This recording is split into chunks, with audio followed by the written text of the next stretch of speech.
Brad, it's about 96 degrees in West Virginia. I'm in Harper's Ferry, West Virginia, which is this old kind of river crossing town. You know, like you take a ferry and you'd bring your grain to market or your sheep to market or your pigs to market or whatever it was.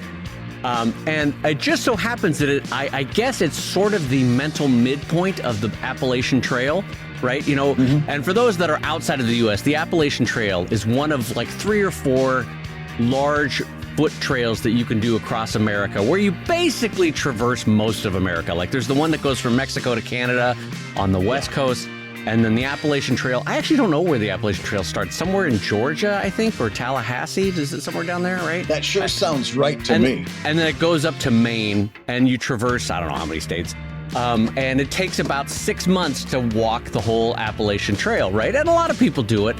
A lot of people, it's sort of a life goal. Some people are sort of fighting their demons on the trail. You know, better than drugs and alcohol. That's fine. Take the trail for 6 months. I get it. Yeah. Anyway, it's 96 degrees out in Harper's Ferry. Why did your face suddenly go? You had a sudden face. That was such a weird shift. You know, some people are out there fighting their demons. That's okay. That's okay. Let them fight. Let them fight. Well, no, I mean, no, I'm not being critical. Like a certain like physical endeavor like that, like I'm going to climb Mount Everest. I think some people do that to fight whatever demons they've got going on in terms of their own life, you know? That's an interesting thought.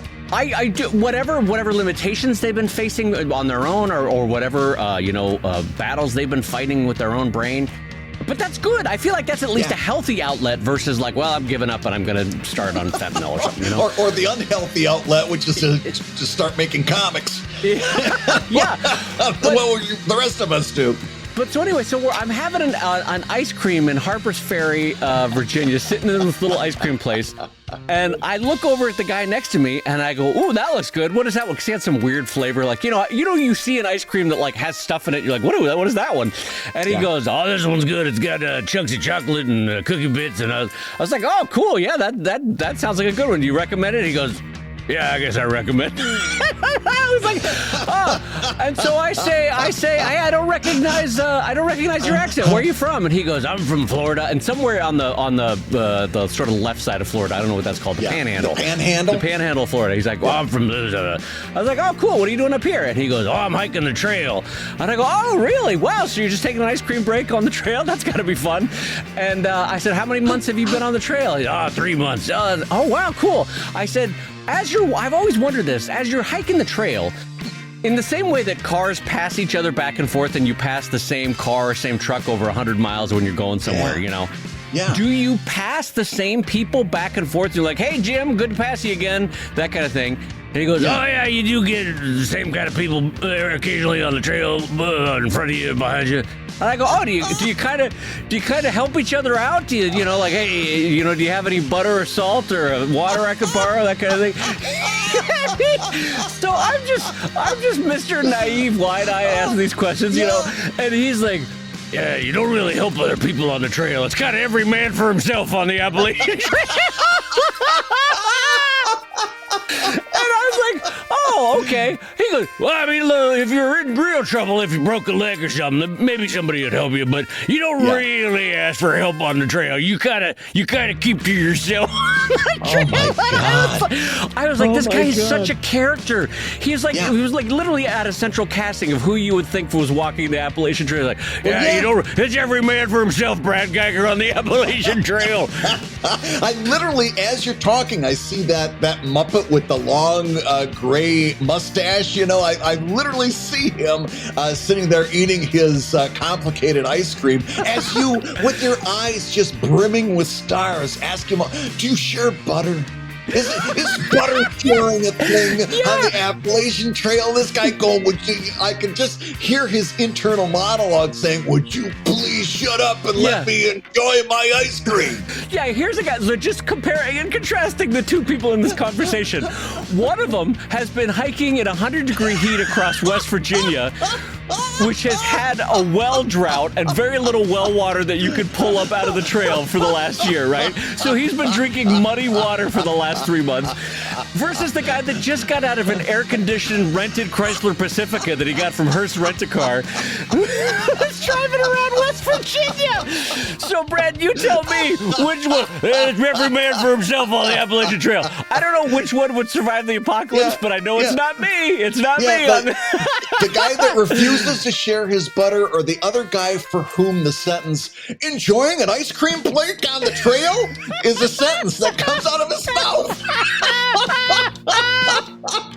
So, on that note, I'm going to say hello, everybody, and welcome to Comic Lab, the show about awkwardly talking to people on the Appalachian Trail and making comics.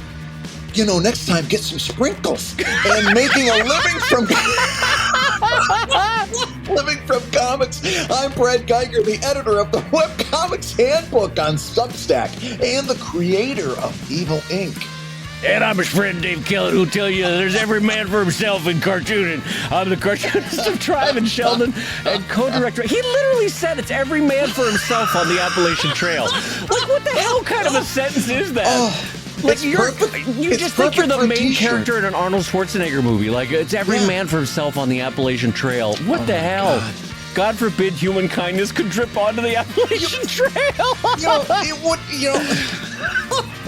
And this week's Hour of Comics Advice, it wouldn't hurt you to share a little bit of butter every once in a while. A little butter sharing wouldn't hurt you. It's made possible by your support at patreon.com/comiclab. So Dave, let's talk comics. Let's talk comics, my friend, although I'm giving no advice to anyone today because it's every man for himself. Every man for himself on the Comic Lab Trail. Also, I should just mention, zero body fat on this guy because he'd been walking solidly for 3 months. He sounded, to my ear, sounded like a heavier guy, but you're saying he was quite...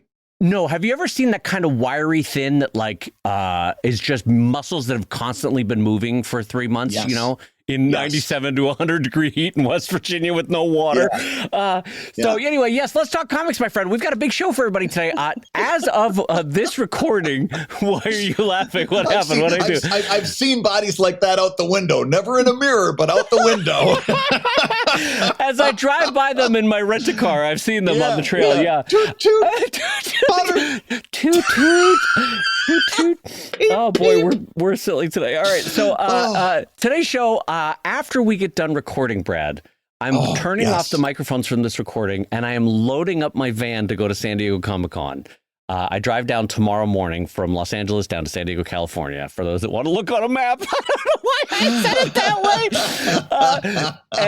So I chock-a-block fill that thing, reverse Tetris. Every square inch of that van is full by the time I'm done with it. And I don't necessarily look forward to this process. Yeah, I remember last year when I was there, you use every square inch of space inside that car of yours. I mean, underneath every bucket seat, there was stuff. In the wheel wells, there was stuff. There in the overhead, there was no space at the top. Listen, not for nothing, that rear view mirror was useless after you got done because it was blocked right off. I remember I asked for a ride that one time, and you asked me how I was at yoga. and I actually had to assume a position. The last time I saw a position like that was, quite frankly, a movie I shouldn't have been watching. But this was a position that was like the branches of a tree. I had to assume just to get into this car. Yeah, Brad asked for a ride down to San Diego, and I said, I need you to turn to page 38 of the Kama Sutra. Can you do that move? Because if you could do that move for an hour and a half to 3 hours of driving, then yes, you can have a ride. And I said, how are you on sharing butter?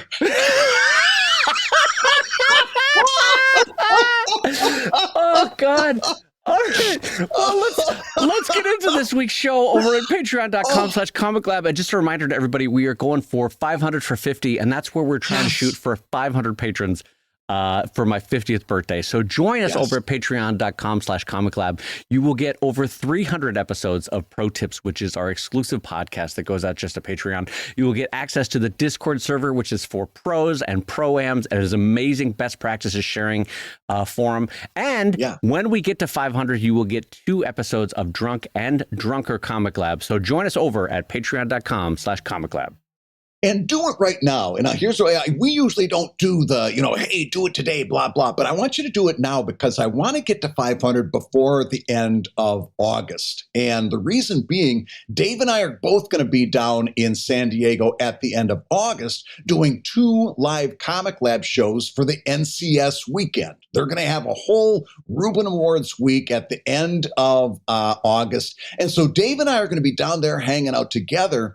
And what better time for us to do Drunk Comic Lab than when we're sitting down at a bar somewhere. I literally picture us, Dave, sitting at a hotel bar, taking that little microphone thing of yours out and just recording 2 Drunk Comic Labs as we're sitting at the bar. And the only way we can do this is if we get to 500 before then. So this is the time.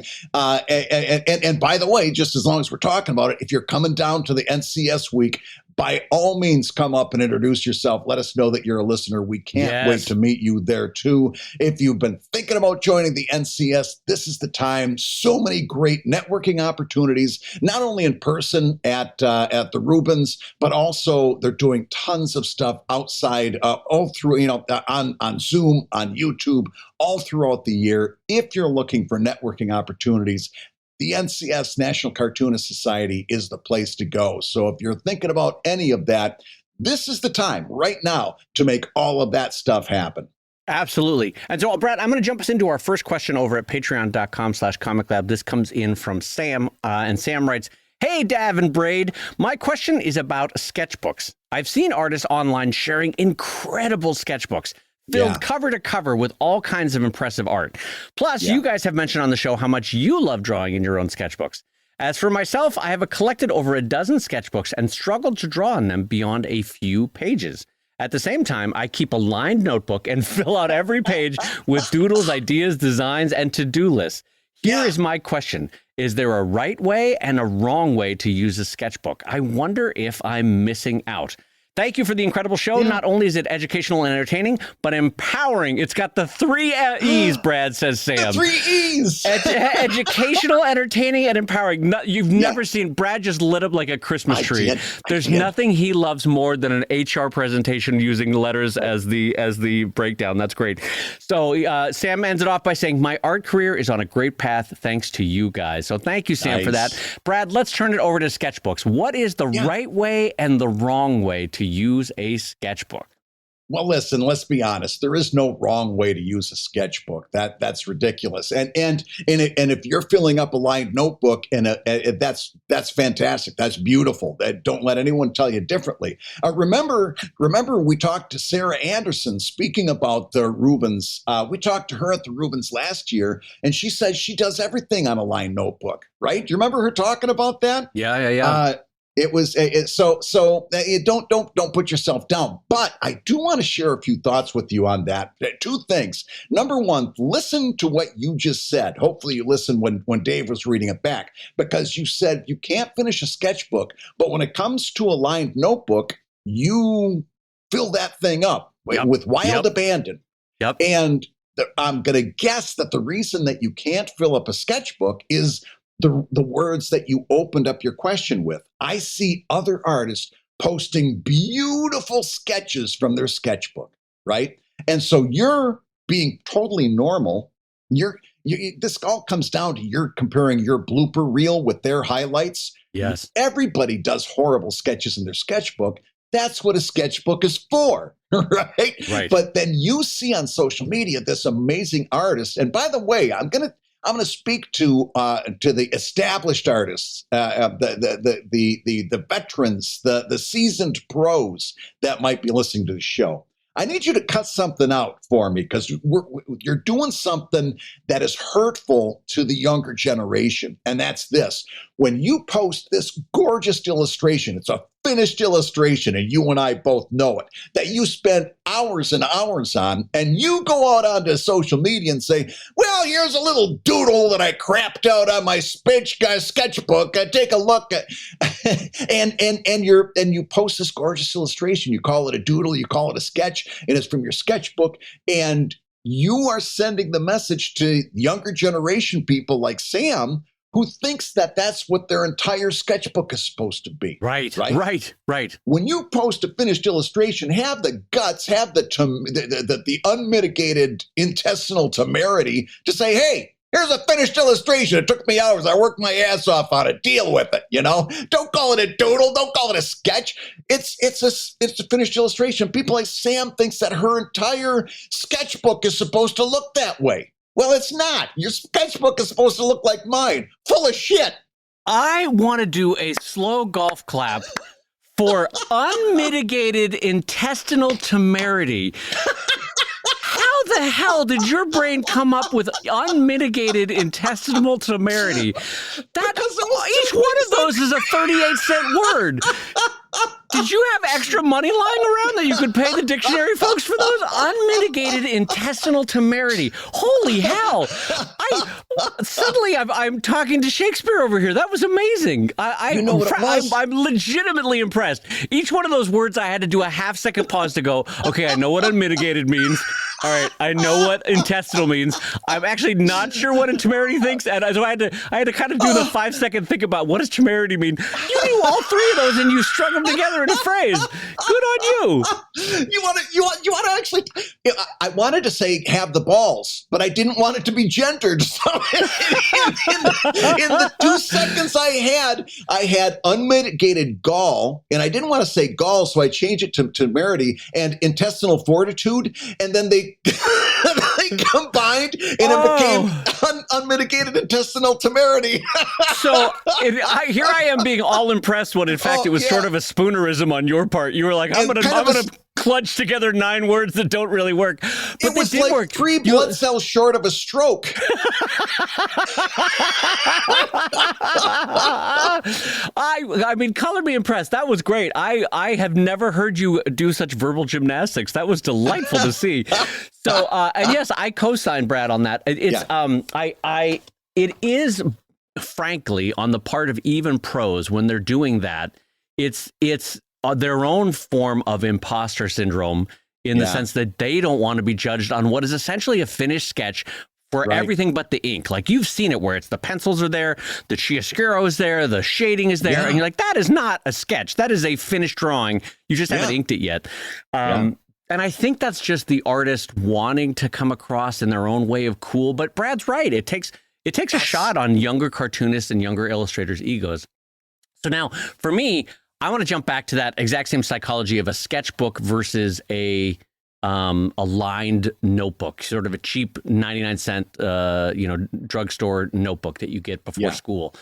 I am the same way in the sense that the cheaper the paper, the more likely I am to actually use it like a sketchbook is supposed to be used.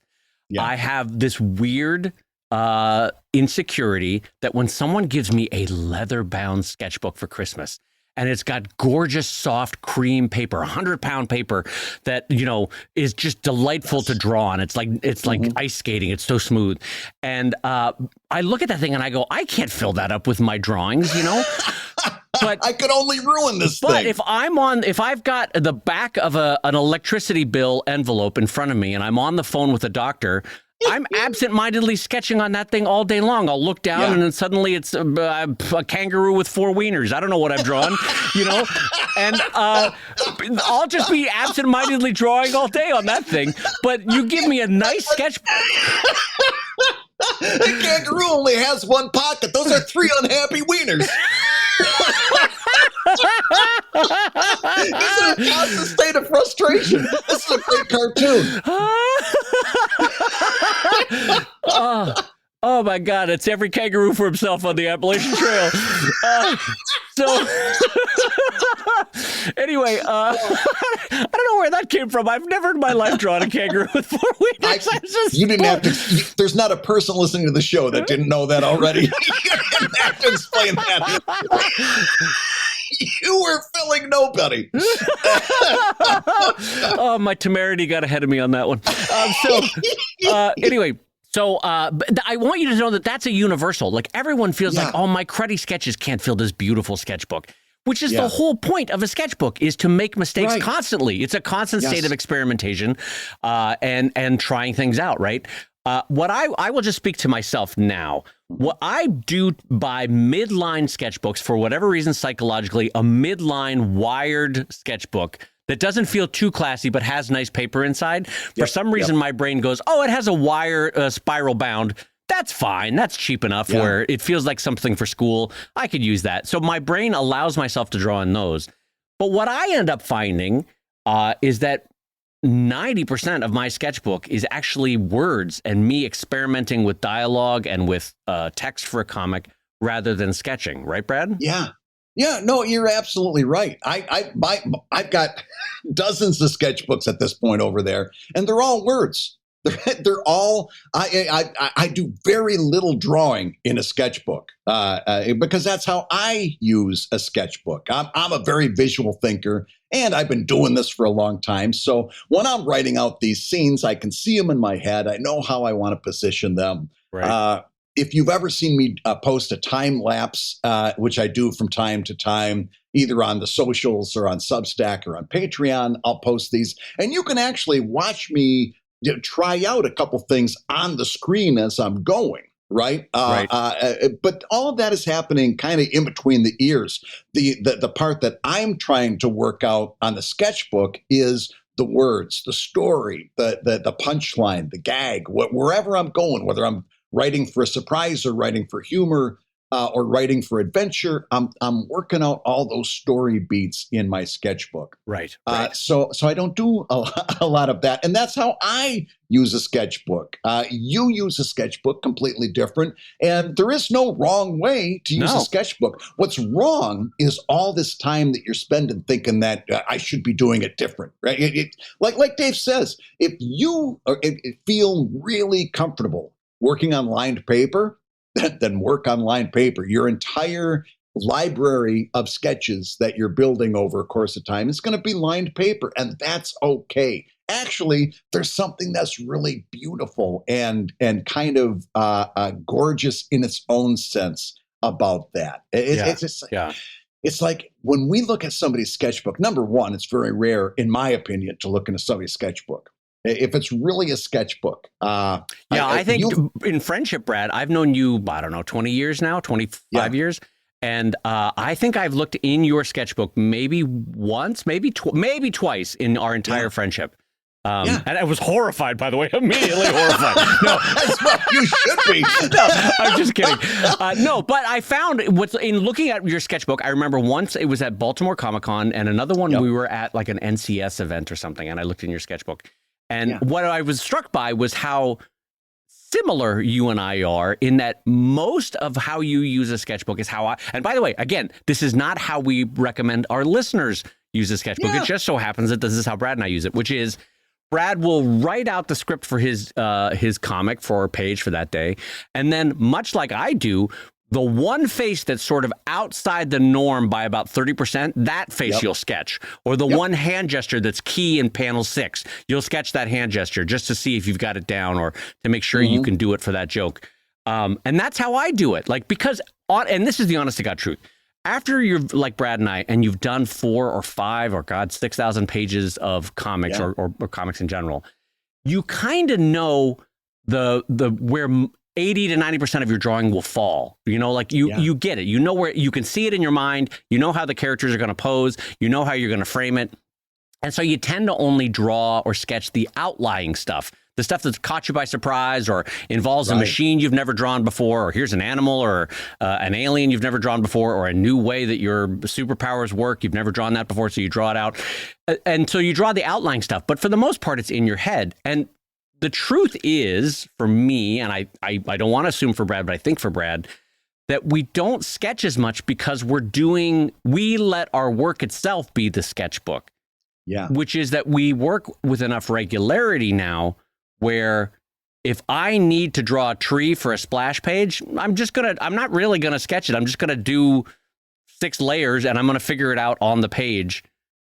Whereas younger me that didn't have output, if you know what I mean, Brad, like now I have Sheldon and Drive and ostensibly other stuff, but I have output. I have a place for the work to go. But younger me, when I didn't have output, I would basically have to create tasks for myself, Like today, I'm going to figure out how to draw an elephant, you know, and I remember doing stuff like that as a kid or a younger cartoonist. Like I'm going to figure out how to do their weird little elbow wrinkles on their legs. I'm going to figure that out, you know, and I would do it in a sketchbook. But now it's like I have enough work keeping me busy where it's I don't seek out more drawing, you know. Right. And as a result, your sketchbook, your own sketchbook, is going to be as unique as if we had actually, you know, opened up your skull and looked at your brain, you know, in a metaphysical sense, right? Yes. You're and what I mean by that is in the same way that if we were going to actually do that, we wouldn't see neat and organized things. We wouldn't see things that were all beautiful. We would see some things that weren't so beautiful and some things that weren't meant to be seen, like that kangaroo, right? Yeah. So that's what your sketchbook should be. And remember that what you're seeing on social media is not a representation of all of the pages inside that person's book. Oh boy, it sure is not. They're not showing you the ugly ones. Yeah, that's right. So however they're not showing you the sketch where they got off the phone with the doctor's office and they looked down and it's a kangaroo with 4 wieners. They're not showing you that drawing. That was not going on social media. Should they? You're like, Jim Lee, what are you sketching? You know, that kind of thing. Yeah. But yeah, so your sketchbook should be your sketchbook, and quite frankly, like I'm not even going to try to tell you now. Put that lined paper away and go into that sketchbook with nicer paper and bring gusto to that. No, if you're comfortable on lined paper, maybe there's something about that visual like that goes back to grade school or having those organizing lines that you use. Because it is kind of a grid.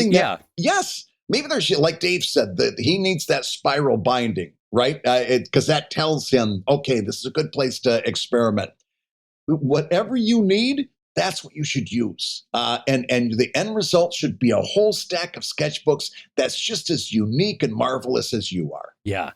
You know what's funny, just to hit again on that idea of why my psychology allows for me to use a spiral notebook versus one of these nice leather-bound ones. A spiral notebook, if I really hate a sketch to the point that I'm almost personally embarrassed for myself about a sketch, I just tear it out of a spiral notebook. There's no evidence that ever existed.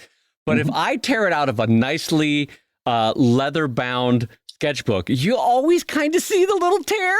And something about that psychologically is like that page represents failure. Does that make sense? It's stupid. It makes no sense, but it makes sense, you know? No, I was at, it was an anime con I was at somewhere. I forget, it was one of the Talk about a Venn diagram of artist and art that doesn't match. Is Brad Geiger exhibiting at an anime con. Keep going, and it was the early 2000s, and everybody's like, oh, you got to do an anime con. They're so great. And I'm like, no, I'll try it.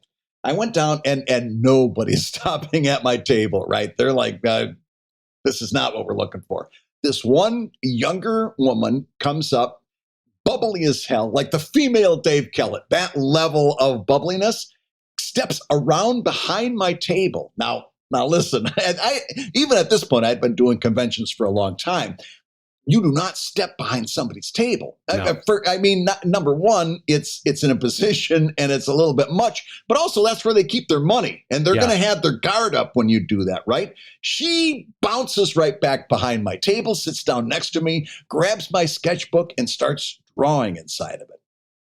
Now, just in case you're wondering, you do not draw inside somebody else's sketchbook unless it's one of those sketchbooks where they hand it to you and they say, hey, would you put a sketch in here? Right? Those kind of sketchbooks, obviously, it's like a vampire. If you're invited, you go in, but otherwise you stay outside and you flap your wings with the other bats. This girl put a sketch. It was the one time, Dave, after she left, I told her, thank you very much. It sent her on her way. And as soon as she was out of eyesight, ripped that page out of my sketchbook with bold anger. Yeah. It was the one sketchbook, if you look over there, that's got a page ripped out because, God damn it, you do not draw on somebody else's sketchbook. I've never had that happen to me, but I don't disagree with that mood at all. I will say this, Brad, don't you think it would be an interesting parallel to see if in an alternate universe where Brad and Dave, instead of doing repeated character comics, like I do Sheldon and Drive and you do Evil Inc. and Evil Inc. After Dark, all of which has roughly, let's say, 40 repeating characters between the two of us, right? Where if you and I had to draw them right now from memory, bang, we could do it, no problem at all, right? Yeah. So for that kind of character-based comics, you don't really need a sketchbook. But no. In an alternate universe where Brad Geiger did, let's say, a Far Side comic where every day was a new cast or animal or setting, or Dave Kellett did an editorial cartoon where every day was a new politician or a new visual metaphor, I actually think in that situation, we would probably keep more of a traditional sketchbook because we would be figuring stuff out every day, you know? Oh, yeah. You're absolutely right, because the one time you'll find images all over my sketchbook, or, the pages that you'll find a lot of them, are when I'm working out. I do a single panel comic for my Patreon backers every Monday. And then for those comics, you'll see you'll see brainstorming doodles, right? Where I just start drawing something. I have no idea what the illustration's even going to be. I sometimes just try to get my brain started. I'll just draw a guy walking down the street. And then what's he walking past? Does he got a dog? Does he got wings? Right. And so sometimes I just brainstorm that way. That's when you'll find a lot of images, is when I'm trying to come up with ideas for my single panel stuff. And again, in fact, I just did this not too long ago. I posted some of my sketches for my sketchbook in a public post for Substack and Patreon, free Patreon members. And but what you have to also realize there is, number one, a lot of those sketches aren't very good. In fact, a lot of them, I had to tell you what the sketch was. I had to say, okay, that squiggle on the left, that's a guy, and that thing he's got in his hand, that's an egg beater, and that thing on the right is a donkey, and don't ask about what the egg beater's doing, and all this other stuff. So then you'll see a lot of illustrations, because I'm trying to work all kinds of things out, and it's a lot more image-based than it is on the punchline itself. The two things are working hand in hand a whole lot more. Right. This just broadly, not necessarily about sketchbooks, though, it does touch on the fact that I continue to hold that single panel comic strips and single panel comics and single panel cartoonists, that is the hardest job in cartooning, I think, for rough reasons that we're talking about in terms of sketchbooks. Is that not only do you have to encapsulate an idea in a single panel, not only do you have to communicate everything in usually one line of both exposition and joke in that one line, but every day you have to come up with a completely new setting that could be above water, underwater, in space, new animals, new characters, a completely different set of realities. Like every single, if you look through a Far Side, every single one completely jumps into a different reality, if you know what I mean. There's nothing that's a shared universe. And so what a level of creativity and invention single panel cartoonists have to have, and yet make it cohesive and succinct being the key word, in one square. It's just, there's a reason why that sketchbook, that alternate universe, Dave Kellett, with that sketchbook would have it just chock-a-block full of drawings, is because you have to work so much harder than repeated characters, I think it would be a completely, it's a completely different thing than from what you and I do. Absolutely. Like, for example, if I'm like, and this is what happened not too long ago, I got obsessed with mimes. We talked about it on that ProTips. And I've got about 5 or 6 mime cartoons. But what I've got to do now is I've got to kind of space them out. Because if I give my readers mime after mime after mime, it's kind of like, okay, what are we doing here? I get it, they don't talk. But if I sprinkle them in over the course of a year, that's going to be okay. You know what I mean? Yeah, you can. Although I got to say, completely separate from everything else, I actually appreciated that back when Kate Beaton was doing historical comics, if she suddenly got on a topic, like the French Revolution, she would just run 7 comics right in a row, bang, bang, bang. Hey, clearly my mind has been occupied by the French Revolution. We're going to get a lot of French Revolution comics.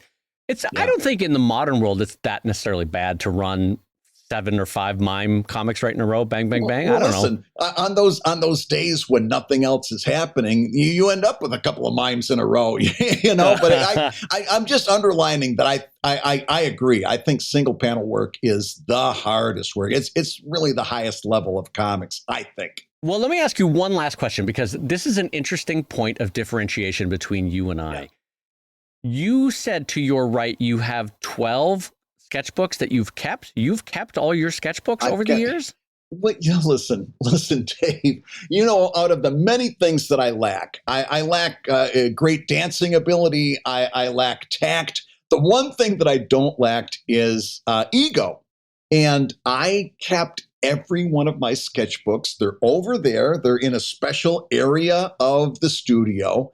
And I don't know whoever is going to want them. I don't see the Smithsonian knocking at my door, but that's, you know, it ain't over yet. You know, it might happen. So if the Smithsonian ever does knock on my door, I want them to have all of that. I want there to be a record.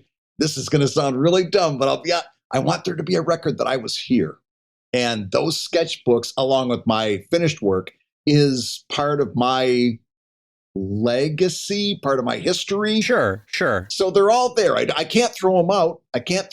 And so they just accumulate. And for that reason, I buy the same sketchbook every time. So they're all the same. They're all the same brand, the same style. Other than one time, my wife very kindly got me this gorgeous leather bound. It had a little tie. Yeah, it was wonderful. It's the odd man out. But the rest of them are all the same exact things. So almost like a little library that I've been building over the years. That is a very human response to mortality, is wanting it to be there for posterity. I'm not making fun of you at all for that, because I think A, it's nice of you to admit that, but B, it's a totally human and natural response to save it like that. What shook me of that is working in an actual comics archive in Canterbury, England. If I can just do a 2-second story for this. So I was doing a master's degree and I needed a little extra money in England. So I got a job at the Center for Cartoon and Caricature Studies at the University of Kent in Canterbury. And I would archive and file comics and sketchbooks from cartoonists. I was mainly, at the time, they were going through their 20s and 30s. No, their 10s, because it was also World War I. They were going through their 10s, 20s, and 30s. And so I was cataloging, scanning, and filing a lot of comics. And it was really humbling and instructive for future me how absolutely it did not impact the world when a cartoonist saved everything or never sold a single piece or saved every sketchbook. And it actually instructed me that no one's going to care. Sell your comics, let them go out into the world and be enjoyed. And also that how as much as we all fight against mortality, by and large, by the time we go, we're forgotten. You know, it's okay. It's okay. And you even on some level, we've talked about this before, you even on some level accept that. But I respect the human response to mortality to save sketchbooks. And I think there's actually something very sweet and pure about that. So I'm not in any way judging it. There's also every now and again, and it happens maybe once or twice a year, I get this, it's like, I wrote a similar storyline before, and I remember I had a lot of alternate ideas. And now that I'm going back through here again, it might be fun to refresh my memory of some of those ideas that I had. Or, you know, it's something like that where I'm like, oh, yeah, I thought about this once before. And so I'll actually go back through my sketchbooks and find that era where I was working on this thing and then see all the different thoughts. A lot of them I cast aside then because they didn't work or they weren't right or I didn't know how to use them. And now I look at them with a fresh set of eyes saying, I could take that. That's the perfect ingredient for what I'm doing now. Right, sometimes I'll actually go back through that old stuff and find new ways to use old cast off ideas. That's really, really smart. That is really, really smart. I will end this thought by saying there are cartoonists for whom a sketchbook is used very different from how Brad and I use it. And again, totally fine. It's however works best for you. I just wanted to end with this story because it's kind of fun. I'm flying back from Emerald City Comic Con back to Los Angeles. And it just so happened at that point, Stan Sakai was also living in LA. And so he was on the same flight and we were sitting next to each other. We did not know each other. And I won't say we talked much. We chatted a little bit on the flight. Yeah. But Stan was drawing in his sketchbook and then working on a comic as we sat there, which is fine. I've done that too on a flight. And holy hell, let me just tell you, if you want to be humbled by somebody using their sketchbook, Stan's sketches were better than my finished pages that I've worked on for hours.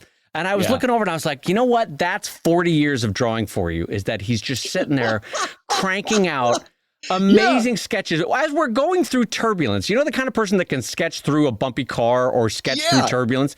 I'm getting there, but I'm not there yet. Like where your hand can anticipate bumps. He was sketching through turbulence, Brad, and it was beautiful. So, Dan, I doubt you're listening, but if you are, congratulations on being amazing. Yeah. Did you ever get tempted to kind of lean over and give him some advice? Like, that kangaroo could use about 3 more dicks.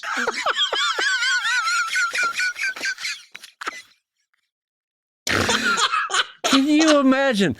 Hey, Stan, I got some ideas for your rabbit there. Listen, I appreciate cartooning as every man for himself, but I got some ideas for your rabbit.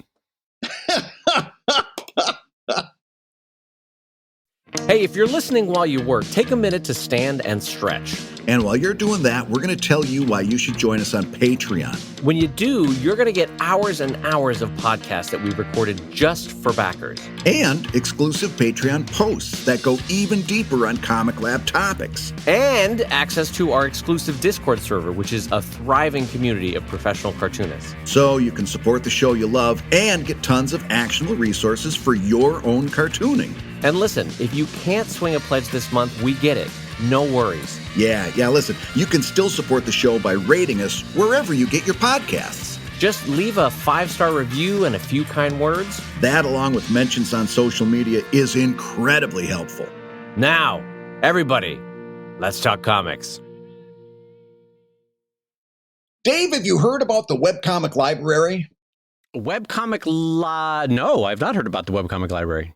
So this is interesting. I just happened across this. We had that question a little while back on the show where people were asking, is there a place that you can get your webcomic listed in kind of like in a version of what we used to have back in the day? We were talking about modified web rings and stuff like that. And, where you could go to list your comics so that, people who are looking for it might be found, right?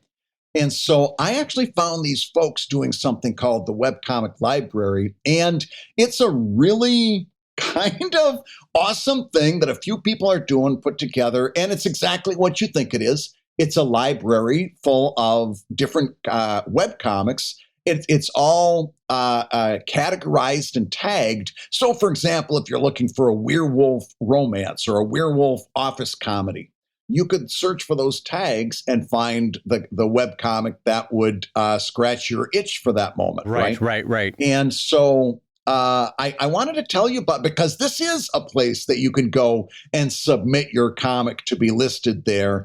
And it's kind of a neat thing. There's 3 things I want you to know about it. Number one, it's been going on for about 7 years now, but it's kind of a one-person project. So if you submit your comic, give this person a little bit of time to get back to you. They're doing kind of a labor of love here. Right. Number 2, And number 2, it's a webcomic library. It's primarily a catalog, but it also promotes events and resources throughout the community. So if you're looking for events or if you've got an event to list, this is a good place as well. Okay. And this is the most impressive to me. The project is actively archived by the Library of Congress to document the broader comics community. Hey, I don't hate that. Which I thought was kind of neat. So now listen, here's the drawback. And again, this is a one-person project, okay? So I'm not going to give you the URL because the URL is very long and it's something like, I forget what it even is. It's oh my God, someone buy a redirect for this person. Oh Lord. It's imminently, it's like, wait till you hear this, tagpacker.com/user/. webcomic library. Now, you're never going to remember that. You're never No. going to, it's not going to, but listen, here's what you're going to do. Go to Twitter, and their Twitter handle is at webcomic library. And it's webcomic singular at webcomic library. Go to their Twitter. There you'll find the link to this other place. Hopefully they get a redirect at some time soon. But this website is like literally a place that uses tags. I can see where they were doing a site like this where you can catalog things by tags is exactly the right answer for this. Yeah. They just need a little redirect so they don't have to remember that long URL. But until then, Twitter, the at handle is webcomic library, and check it out, see what they're doing. I get the feeling that there's some real good people, again, doing a labor of love. And if you're looking for a place to list your webcomic, there's a good start. Well, first of all, thank you for bringing this onto the show. I had not heard of this. And thank you for the person for single-handedly doing the work, because it takes people like this for things to get saved for posterity. And I will say this in light of talking about Brad saving his sketchbooks for posterity. One of the reasons, and this is pure ego and human mortality coming, one of the reasons why I publish books is because I know for a fact those will last 100 years from now and my websites will be long gone. Yes. And so I welcome something like this webcomic library because I don't remember who it was that did a study last year. They looked back a decade and 38% of the web pages were gone and could not be found a decade later. 38%. And by the way, my own spidey sense is among web comics, that's a higher percentage because most of those were independently run, independently paid for, and not cataloged by a bigger party, if you know what I mean. So I would bet that more than 38% of a decade-old webcomic pages are gone. And it's a bummer because some of those I really loved and cherished. You know, they didn't maybe set the world on fire, but I'm sad that they are now gone and lost to the human experience forever. And so the webcomic library is a delightful and welcome thing that exists because much like I print books for, it's lovely to capture this for posterity. Yeah, absolutely. So, Dave, we've got a question that I am really anxious to have us talk about. This is an interesting one. Come in from our Patreon backer over at patreon.com/comiclab. And it says this. Hey, Brad and Dave, the dulcet tone of your voices has been my constant companion for the past 3 years, which is kind of awesome to hear. I finally have a question I'd love your opinion on. With social media in decline, what are your thoughts on reverting to simple blogging as an alternative or supplement to social media? I have used a blog feature on my website where I showed final art, process, videos, ideas, and written form. It seemed like a good one-stop shop for things that we now go to different platforms for. My blog gained about as much attention as I seem to be getting these days on any social platform, though I've been severely disinterested in the 4 C's of late. My fault, I know. It's been very tempting to, if not fully abandon social media, to at least shift my focus to a personal blog on my own and controlled website. Any thoughts would be a dang delight to listen to. So, Dave, this person says, hey, I own and control my own website. I'm going to blog there and maybe not fully replace social media with it. Although you get the in between the lines, this person is seeing the same ROI drop that you and I have seen on social media. And they're like, I think that the question is, maybe I should just be blogging here. And what do you think the answer is? Yeah, this is, it's undeniable that social media is undergoing a really painful retraction in terms of utility, in terms of what we had, I don't even know, pick a year, 5 years ago, 7 years ago, what you could expect from tweeting regularly. And then when you needed to, using one of the C's for commercial and saying, hey, I'm kickstarting, or hey, I'm at Comic-Con, or hey, I have a new book, and finding utility from it or return for all that invested time. There's undeniable that is getting worse right now. But I would argue that as much as blogging is great and should absolutely be done, no question about it, that's great. I think, unfortunately, we are not in a world where you can completely abandon social media. it still has to be a belt and suspenders approach across a couple different platforms. Brad has now worked in Substack, which arguably is social media, arguably is blogging, arguably is both. And so it kind of has to be, much like we always say, that you have to have many legs under the table being your career, to support it. With your communications with readers, you still have to meet them where they are. And so even though the return on investment for social media is not as great as it once was, you still kind of have to meet them where they are.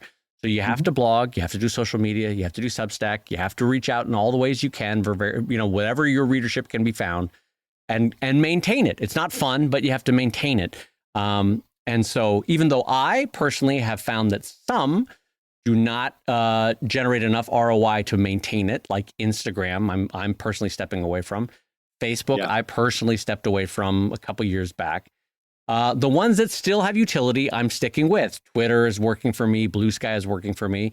For you, it might be Mastodon. For you, it might be, I don't know, whatever other one. In Brad's case, Substack, which I have not yet done. So there is still utility there, and there are still people there, and there's still a job to be done there, I think. So we are not yet in a place where blogging can wholly replace social media. Yeah, and this is a great place to talk about the why behind the what, right? In other words, to fully understand Dave and I and our answer to this question, you have to fully understand what you were doing on social media and what you're doing with your blog, okay? So on your blog, you are talking to your readers, period, right? And all those things that you listed, those are all things you're doing in talking to your readers. And you can make a little bit of an argument that by putting those words there, that the search engine optimization might be bringing you some new eyeballs to your comic. I'll grant you that. You got a little bit of that there.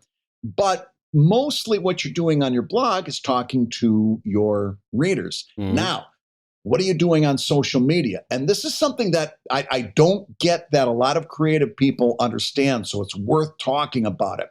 On social media, you are your goal, your thrust should not be talking to your readers. That is actually a little bit far down on the list of the things that you should be doing on social media. Because you've already won those people. Yeah. Yes, you want to keep them, you want to retain them, you want to build that community. Yes, but your main central thrust on social media is not talking to your readers. Rather, you're talking to people, including your readers, with the intent of gaining the attention of more readers. In other words, what you're on social media, what you're doing on your blog is talking to people who know you. What you're doing on social media is finding new people who don't know you yet and bringing them in and making them people who will eventually become followers, become readers. Eventually, they're going to be following your blog and so forth.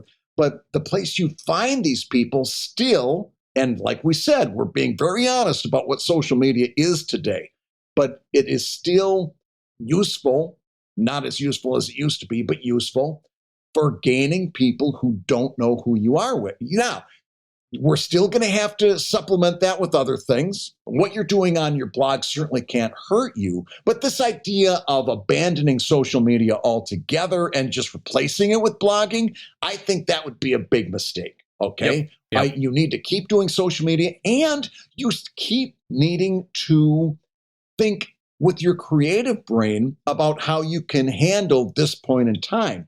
Go back and listen to last episode where we said, there's not a whole lot of places where you can go, like the top webcomic list. Dave and I are both thumbs down on that, the top webcomic list. But what you should be thinking, you listening right now, is how many people could I reach out to today to form a little mini version of that, a little collective even? And what would it take to set up a little website so that me and 7 other people could all cross-promote our similar comics? What do you know what that email would sound like? Do you know what you would say in it? Do you know what you would pitch to these people? That is where your creative brain, in my opinion, should be pointing to. forming different consortiums and support groups and cross-promotional frameworks so that you can supplement what's going on with social media. We don't have any plug-and-play answers right now. You're going to have to get a little bit creative, and that's just one of the dozens of potential solutions to this problem. But that's where you should be starting your creative thinking is how am I going to supplement that? I wholly co-sign that. I have no changes to what Brad just said. I will give you a visual metaphor, which may help, may not help. It may make it more confusing. But anyway, think about readers and potential readers like the layers of an onion. And the center of your onion is the core captured readers that have demonstrated support. They've jumped in on Patreon. They've backed you on Kickstarter. They go to your store at least once a year, right? This or that kind of thing. That's the core of the onion, right? Then a next layer out is sort of they're captured, but they still need convincing and reminding. So that's your mailing list. That's your Substack. That's your blog folks. That's the people that come to your website, right? They're there, they're consistent, but they still haven't been moved into the center core where they're joining you on Patreon or they're backing you on Kickstarter, right? But they're somewhat captured. They're with you. They just need that little extra nudge of time and continued good work where they'll jump in on Brad's Patreon, for example, right? And then the outermost layer of that onion is the people that you're casting a net for, like Brad said on social media. They're the people that you have to first flag down from among the myriad things they could be looking at the internet and say, hey, maybe have a look at me. I'm Brad Geiger. Come over and look at my Twitter. Check out just this one tweet. That's all I ask. Just look at this one tweet or this one Mastodon post or this one Blue Sky post. Or whatever. I just need you to look at this one thing. Oh, you like that one thing? Oh, maybe you want to notice me again when I'll see you tomorrow with my next thing, right? And so those are the people. So anyway, you want to work people into ring after ring of the onion until you get them to the center. But that outer ring, you still have to be casting a net. You can't just rest on the laurels of the captured people that you have for the blog. I don't know if that metaphor is helpful, but that's what I'm going with. I'm sticking with it, Brad. I like the onion metaphor. I like the onion metaphor. I would have preferred a kangaroo metaphor, but I like the onion metaphor. I think we could leave the kangaroo alone. Listen, I do want to know that. Can I just say at a human moment, though, I want to ask you this. In the webcomic library, are you and I listed? You have to request to be listed. So I was not listed before I submitted, and now I am listed. You can find my work there, but no Dave Kellett as of yet. Well, I don't know. Maybe we'll never have a Dave Kellett in the webcomic library. It was, to be fair, it was very easy. It was a little Google form. They're very nice. They're very nice. Gotcha. Okay, so as far as blogging versus social media, so I think Brad and I largely come down on the same thing here, is that it's not, as we've said in the past, we're kind of in a liminal phase between what was before and what will come. And in this liminal phase, you unfortunately still have to keep fishing in many different ponds, some of which the utility is rapidly diminishing, some of which is rapidly being fed by AI bots or propaganda agents from other countries. And so you kind of have to play your own cards about, do you want to be someone on Reddit? Do you want to be someone on Substack? Do you want to be someone on Twitter? It's up to you, and you'll experiment and find which one works for you. But Brad and I would both argue that you can't give them up completely yet. No, you can't. And just to go back to that onion metaphor one more time, you will find when you finally... I'm being serious. You said no more kangaroos. You said no more kangaroos. Speaking of being a kangaroo with 4 wieners, I'll tell you what, Brad Geiger's is here for us today. No, when you finally do get to that center part of the onion, and you finally peel back that last layer, you'll find a little message. And what that message is this. You've been listening to Comic Lab, a show about making comics and making a living from comics. Your hosts have been my delightful friend, Brad Geiger, the editor of webcomics.com and the creator of Evil Inc. at evilcomic.com. And my kangaroo-drawn friend, Dave Kellett, the co-director of the comics documentary Stripped and the cartoonist of Sheldon at sheldoncomics.com and Drive at drivecomic.com.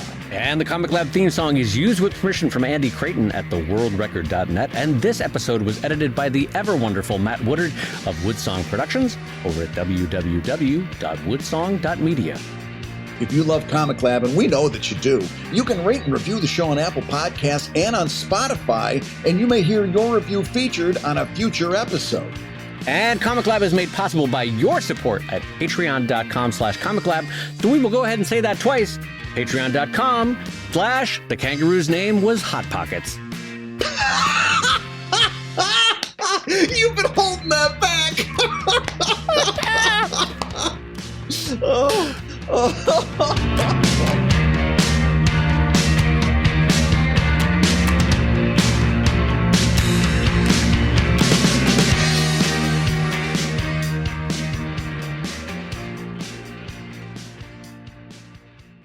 I desperately want there to be a Sheldon comic that goes up the same week as this goes It live. just involves a kangaroo. It doesn't have to have anything. It doesn't have to have a number of dicks. Just a kangaroo, any kangaroo. Just so that when they're scrolling through, they're like, "Oh my God, is he going to do a dick joke?" Or even better, like maybe he really was sketching that in his sketchbook. Yeah. I want there to be a kangaroo joke in the worst way now. Delightful. My new character, Hot Pockets the kangaroo. Oh, that's great. Oh, that's wonderful.